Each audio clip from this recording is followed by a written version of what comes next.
പ്രഭാഷകന്റെ പുസ്തകം 3-ാം അധ്യായം 12-13 വാക്യങ്ങൾ. മകനെ, പിതാവിനെ വാർദ്ധക്യത്തിൽ സഹായിക്കുക, മരിക്കുന്നതുവരെ അവന് ദുഃഖമുണ്ടാക്കരുത്. അവന് അറിവ് കുറവാണെങ്കിലും സഹിഷ്ണുത കാണിക്കുക. നീ എത്ര ബലവാനാണെങ്കിലും അവനെ നിന്ദിക്കരുത്. മക്കൾക്ക് ദൈവം നൽകുന്ന ഉപദേശമാണിത്. പിതാക്കന്മാരെ ആദരിക്കണം, ബഹുമാനിക്കണം. അവരുടെ വാർദ്ധക്യത്തിൽ അവരെ നിന്ദിക്കരുത്, അവരെ ആദരിക്കണം.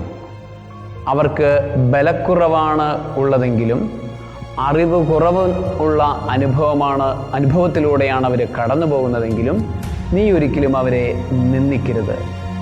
കാരണം നിന്നിലുള്ള ബലം വന്നിരിക്കുന്നത് അവരിൽ നിന്നാണ്. നിന്നിലുള്ള അറിവും ജ്ഞാനവും കടന്നു വന്നിരിക്കുന്ന വഴി അവരിൽ നിന്ന് തന്നെയാണ്.